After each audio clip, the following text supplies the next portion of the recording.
تو وہ کھلی گمراہی میں ہے۔ عارف رومی رحمت اللہ تعالی علیہ فرماتے ہیں اے نبی کے غلاموں اگر تو جائیداد خریدنا چاہے تو عقل سے مشورہ کر لے، اگر مکان خریدے تو عقل سے پوچھ لے، اگر زمین خریدنا ہو تو عقل سے مشورہ کر لے، اگر کوئی مال خریدنا ہو تو عقل سے پوچھ لے۔ جب پیارے مصطفیٰ صلی اللہ تعالی علیہ وسلم کے فرمان کی باری آ جائے تو عقل سے مشورہ نہ کر، عقل سے مشورہ نہ کر۔ اللہ تبارک و تعالی نے قرآن حکیم میں اس حقیقت کا صراحتاً اعلان فرما دیا کہ تمہارے والد کو بھی تم پر اتنا حق نہیں جتنا تم پر تمہارے نبی کا ہے، اور نبی کی تمام ازواج مطہرات تمہاری مائیں ہیں۔ ہمارے آقا و مولا نبی کریم صلی اللہ تعالی علیہ وسلم کی جو سیرت کے اندر تعداد ملتی ہے وہ 11 ازواج مطہرات، میں آپ کو بتاتا ہوں۔ سیدتنا خدیجۃ الکبریٰ رضی اللہ تعالی عنہا، سیدہ عائشہ صدیقہ، سیدہ حفصہ بنت عمر بن خطاب یعنی حضرت عمر بن خطاب رضی اللہ تعالی عنہ کی بیٹی، سیدہ ام حبیبہ بنت ابو سفیان کی بیٹی اور حضرت امیر معاویہ رضی اللہ تعالی عنہ کی ہمشیرہ، سید ام سلمہ، سید سعودہ بنت زمعہ رضی اللہ تعالی عنہ۔ یہ جو 6 ازواج مطہرات ان کا تعلق خاندان قریش سے تھا، اور حضور نبی کریم صلی اللہ تعالی علیہ وسلم کی 4 ازواج مطہرات یعنی سیدہ زینب، سیدہ میمونہ بنت حارث، سیدہ زینب بنت خزیمہ اور سیدہ جویریہ بنت حارث رضی اللہ تعالی عنہ کا تعلق عرب سے تھا، قریش خاندان سے نہیں تھا۔ اور آپ کی زوجہ محترمہ سیدہ صفیہ بنت حی رضی اللہ تعالی عنہ یہ غیر عربیہ تھیں اور ان کا تعلق بنی اسرائیل سے تھا۔ حضور نبی کریم صلی اللہ تعالی علیہ وسلم کی تمام ازواج مطہرات ہماری مائیں ہیں، ہم سب ان کے خادم، ان کے غلام ہیں، ان کی قدموں کی خاک کا احترام ہمارے لیے ذریعہ نجات ہے الحمدللہ، اور ان سے عقیدت رکھنا، ان سے محبت رکھنا خداوند قدوس کو راضی کرنے کا ذریعہ ہے، اس لیے کہ اللہ تبارک و تعالی نے انہیں اپنے محبوب صلی اللہ تعالی علیہ وسلم کی رفاقت کے لیے چن لیا ہے۔ اور حضور اکرم صلی اللہ تعالی علیہ وسلم اپنی تمام ازواج مطہرات کے ساتھ شفقت اور محبت فرماتے تھے، سب کے حقوق کی پاسداری کرتے تھے۔ رفاقت رسول اکرم صلی اللہ تعالی علیہ وسلم کی وجہ سے بارگاہ خداوندی میں انہیں عظیم مقام حاصل ہے۔ اللہ تعالی ارشاد فرماتا ہے یا نساء النبی لستن کاحد من النساء، اے نبی کی بیویوں تم اور عورتوں کی طرح نہیں ہو۔ نبی کریم صلی اللہ تعالی علیہ وسلم کی رفاقت نے انہیں جہان بھر کی عورتوں میں بے مثل و بے مثال بنا دیا، اور محبوب کبریا صلی اللہ علیہ وسلم کی بارگاہ میں سب ازواج کو عظمت حاصل تھی، مگر سیدہ عائشہ صدیقہ رضی اللہ تعالی عنہا کو ایک انفرادی مقام حاصل تھا۔ سیدنا عمر بن عاص رضی اللہ تعالی عنہ فرماتے ہیں کہ میں نے رسول کریم صلی اللہ علیہ وسلم کی بارگاہ مقدسہ میں عرض کیا ایو الناس، بخاری شریف کے حدیث مبارکہ ہے، ایو الناس احب الیکا، یا رسول اللہ آپ کو لوگوں میں سب سے زیادہ محبوب کون ہے؟ قال، فرمایا عائشہ، عائشہ۔ میں نے عرض کی یا رسول اللہ صلی اللہ تعالی علیہ وسلم مردوں میں سب سے زیادہ کون پسند ہے؟ ارشاد فرمایا اس کا باپ ابو بکر صدیق رضی اللہ تعالی عنہ، بخاری شریف کا حدیث۔ اور جو شخص رسول کریم صلی اللہ تعالی علیہ وسلم سے محبت کرے، اللہ رب العالمین کا فیصلہ ہے یحببکم اللہ کہ اللہ تم سے محبت کرے گا، اور رسول اللہ صلی اللہ تعالی علیہ وسلم سے محبت کرنے والا محبوب بن جاتا ہے، تو جس سے رسول اللہ صلی اللہ تعالی علیہ وسلم محبت فرمائے تو پھر اس کو بارگاہ خداوندی میں اللہ تبارک و تعالی کی بارگاہ میں کیا مقام حاصل ہوگا؟ محبوب ہے اللہ کو جو نبی کا گدا ہے، محبوب جسے پیار کرے شان اس کی علا ہے، یعنی شان اس کی بلند ہے۔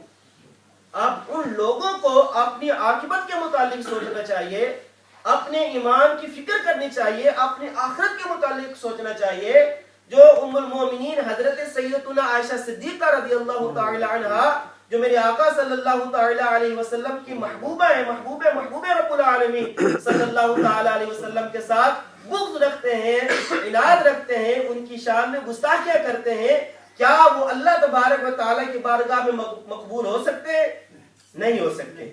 شاعر نے اس مقام پر کیا خوب کہا ہے، اے ام المومنین، دشمن تیرا دنیا میں گرفتار بلا ہے، دل اس کا مردہ ہے، عقل خوردہ ہے، لباس اس کا سیاہ ہے۔ حضور نبی کریم صلی اللہ تعالی علیہ وسلم کا مقدس ارشاد ہے کہ جنت تمہاری ماں کے قدموں میں ہے، یعنی ماں کی خدمت اور محبت اور اس کی اطاعت کا صلہ جنت ہے۔ فرمان رسول اللہ صلی اللہ تعالی علیہ وسلم پر غور فرمائیں کہ ماں کے قدموں تلے جنت ہے، یہ فرمان مطلق ہے، مطلق ارشاد فرمایا کہ ماں کے قدموں تلے جنت ہے۔ یہ نہیں فرمایا کہ اگر تمہاری ماں نماز ادا کرتی ہوگی تو پھر اس کے قدموں تلے جنت ہوگی، اگر اس نے حج کیا ہوگا تو پھر اس کے قدموں تلے جنت ہوگی۔ یہ نہیں فرمایا کہ اگر اس نے روزے رکھے ہوں گے تو پھر اس کے قدموں تلے جنت ہوگی، بلکہ فرمان غیر مشروط ہے، یعنی خدا نہ کرے، اللہ نہ کرے، ماں بے نماز بھی ہو، بے روزہ بھی ہو، بے عمل بھی ہو، بچہ اگر خدا اور اس کے رسول صلی اللہ تعالی علیہ وسلم کے حکم کے مطابق اپنی ماں کی خدمت کرے گا تو وہ اس کے لیے حصول جنت کا ذریعہ اور سبب بن سکتی ہے۔ سبحان اللہ۔ ایک شخص اپنی بے نماز ماں کی خدمت کرے تو اسے جنت ملتی ہے، تو جو ساری مومنوں کی ماں ہے، جس کے گھر میں نماز آئی، روزہ آیا، حج آیا، زکوٰۃ آئی، جس کی بارگاہ میں جبریل علیہ السلام سلام پیش کرے، جو محبوب رب العالمین صلی اللہ تعالی علیہ وسلم، جو ام المومنین ہے، تمام مسلمانوں کی ماں ہے، جبریل علیہ السلام نے جس کی صورت کا نقشہ سبز رنگ کے ریشم کے ٹکڑے میں رسول اکرم صلی اللہ تعالی علیہ وسلم کی خدمت میں پیش کر کے عرض کیا، ہذہ زوجتک فی الدنیا والآخرہ، یہ دنیا اور آخرت میں آپ کی بیوی ہے۔ اس کی شان کا اندازہ کون کر سکتا ہے؟ جس کا باپ صدیقوں کا امام ہے، جس کے سرتاج نبیوں کے امام ہیں، طاہرہ باپ کی طاہرہ بیٹی، طیب باپ کی طیبہ بیٹی، زاہد باپ کی زاہدہ بیٹی، ساجد باپ کی ساجدہ بیٹی، عالم باپ کی عالمہ بیٹی، معلم باپ کی معلمہ بیٹی، مفسرہ باپ کی مفسرہ بیٹی، محدث باپ کی محدثہ بیٹی، عتیق باپ کی عتیقہ بیٹی، صدیق باپ کی صدیقہ بیٹی، وہ صدیقہ ہے، عتیقہ ہے، رفیقہ ہے نبی کی، جھکتی ہے در اس کے جبی ہر غوث ولی۔ کون عائشہ؟ جب سیدنا یوسف علیہ السلام پر تہمت لگی تو ایک بچے نے گواہی دی۔ عیسیٰ علیہ السلام نے شیر خارقی کے زمانے میں اپنی ماں کے عفت اور عصمت کی گواہی دی، مگر جب سیدہ عائشہ صدیقہ رضی اللہ تعالی عنہا پر نام نہاد منافقوں نے، کافروں نے تہمت لگائی تو اللہ تعالی نے خود اس کی گواہی دی اور قرآن کریم کی سورہ نور نازل فرمایا۔ سبحان اللہ۔ کون عائشہ صدیقہ رضی اللہ تعالی عنہ؟ جس کے حجرے کی زمین عرش اولا سے بھی افضل ہے، جس کے حجرے کا مکین سرور دنیا و دین ہے، یوں عرش سے اعلیٰ اس کی زمین ہے۔ کون؟ جس کے بستر پر نبی کریم صلی اللہ تعالی علیہ وسلم جلوہ فرما ہوئے تو اللہ تبارک و تعالی قرآن نازل فرماتا ہے، وحی نازل فرماتا ہے۔ بخاری شریف کے حدیث مبارکہ ہے کہ مسلمانوں کو معلوم تھا کہ رسول کریم صلی اللہ تعالی علیہ وسلم کو حضرت عائشہ صدیقہ رضی اللہ تعالی عنہا سے زیادہ محبت ہے، چنانچہ جب ان میں سے کسی کے پاس کوئی ہدیہ ہوتا تو وہ اس کو رسول صلی اللہ علیہ وسلم کی بارگاہ میں پیش کرنا چاہتا تو انتظار کرتا کہ جب اما عائشہ صدیقہ رضی اللہ تعالی عنہا کہ آپ حجرے میں ہوں گے تو پیش کیا جائے۔ یعنی ازواج مطہرات نے اب صحابہ کرام کے اس خصوصی برتاؤ کو شدت سے محسوس کیا اور ام سلمہ رضی اللہ تعالی عنہا سے کہا کہ وہ رسول کریم صلی اللہ تعالی علیہ وسلم سے عرض کریں کہ آپ لوگوں سے فرما دیں کہ جو شخص آپ کو ہدیہ بھیجنا چاہے تو وہ بھیج دے، چاہے آپ کسی بھی بیوی کے پاس موجود ہو۔ چنانچہ ام سلمہ رضی اللہ تعالی عنہا نے ان کے کہنے کے مطابق بارگاہ مصطفی میں عرض کیا، آپ نے کوئی جواب نہ دیا، ارشاد نہ فرمایا، خاموش ہو گئے۔ ان دوسری بیویوں نے حضرت ام سلمہ سے دریافت کیا تو انہوں نے بتایا کہ آپ نے کوئی جواب نہیں دیا۔ انہوں نے پھر ام سلمہ رضی اللہ تعالی عنہ سے کہا کہ پھر عرض کرو. ام سلمہ نے بیان کیا کہ جب پھر میری باری آئی تو میں نے عرض کیا، مگر آپ نے کوئی جواب نہ دیا. تو بیوی نے کہا تم پھر عرض کرو. چنانچہ جب ان کی باری آئی تو انہوں نے عرض کی تو رسول اللہ صلی اللہ تعالی علیہ وسلم نے ارشاد فرمایا لا تؤذینی فی عائشہ فإن الوحی لم یاتنی وانا فی ثوب امرأة الا عائشہ. مجھے عائشہ کے متعلق اذیت نہ دو اس لیے کہ وحی میرے پاس اس وقت آتی ہے جب میں عائشہ کے بستر میں ہوتا ہوں. بخاری شریف کی حدیث مبارکہ. اللہ اکبر. حضرت سیدنا انس رضی اللہ تعالی عنہ فرماتے ہیں ایک روز حضور کریم صلی اللہ تعالی علیہ وسلم کے پڑوس میں رہنے والا فارسی جس کا تعلق فارس سے تھا آپ کی خدمت میں حاضر ہوا، آپ کو کھانے کی دعوت پیش کی. فقال وهذه لعائشہ، تو آپ نے فرمایا ساتھ عائشہ بھی. اے مجھے دعوت دینے والے فارسی، یہ کھانے کی دعوت تم مجھ کو ہی دے رہے ہو یا عائشہ کو بھی ساتھ دے رہے ہو رضی اللہ تعالی عنہ؟ اس نے عرض کیا نہیں. آپ نے فرمایا تو پھر میں نے دعوت تیری قبول نہیں کرتا. وہ چلا گیا. پھر دوبارہ آیا، پھر یہی سوال و جواب ہوا. تیسری مرتبہ آیا تو آپ نے پھر بھی یہی فرمایا کہ عائشہ رضی اللہ تعالی عنہا میرے ساتھ ہوگی. اس نے عرض کی ہاں. پھر اور حضرت عائشہ رضی اللہ تعالی پھر آپ صلی اللہ تعالی علیہ وسلم اما عائشہ صدیقہ رضی اللہ تعالی عنہا کے ساتھ اس فارسی کے گھر کھانے کے لیے تشریف لے گئے. اب حدیث شریف کی شرح فرماتے ہوئے علماء کرام فرماتے ہیں کہ آپ کے تنہا کھانے کی دعوت قبول نہ فرمانے کی وجہ یہ تھی کہ اس دن گھر میں فاقہ تھا اور آپ کے انس اور محبت اور لطف و کرم کو گوارا نہ تھا کہ عائشہ رضی اللہ تعالی عنہ گھر میں فاقے سے اور میں دعوت کھا.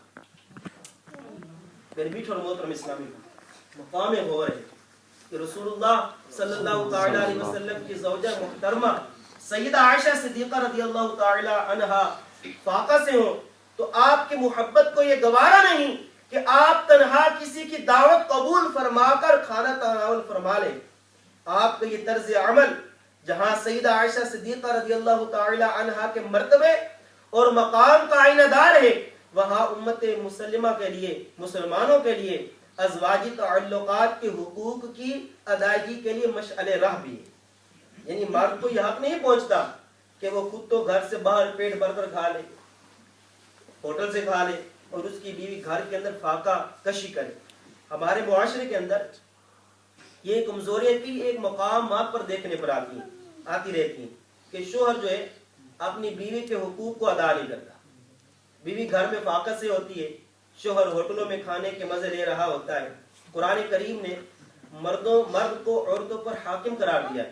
اللہ تعالیٰ ارشاد فرماتا ہے الرجال قوامون علی النساء، مرد عورتوں پر حاکم ہے. جیسے حاکم کے لیے سردار کے لیے رعایا کی نگہداشت کرنا ضروری ہوتی ہے، اسی طرح مرد کو اپنی بیوی کی ضروریات کو پورا کرنا لازم ہے.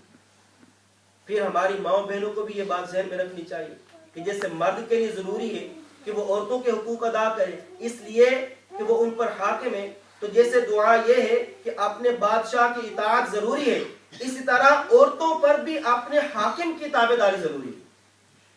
ہمارے معاشرے میں بعض مرد اپنی بیوی کے حقوق ادا نہیں کرتے اور بعض عورتیں اپنے خاوند کی خدمت اور اطاعت نہیں کرتی.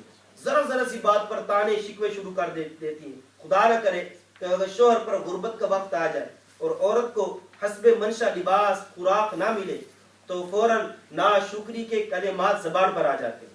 زندگی بھر جس کی کمائی کھائی ہوتی ہے مشکل وقت میں اس کا ساتھ دینے کے بجائے کہتی ہے یہ سنا ہے کہ میں نے تیرا کیا دیکھا کیا ہے، میں نے تجھ سے کیا لیا ہے، جب سے تیرے گھر میں آئی ہوں دکھوں کے سوا مجھے کچھ نہیں حاصل ہوا. مشاہدے کی بات ہے کہ بڑے بڑے باعزت اور پروکار لوگ جنہیں دنیا سلام کرتی ہے مگر بیوی ان کو خاطر میں نہیں لائے.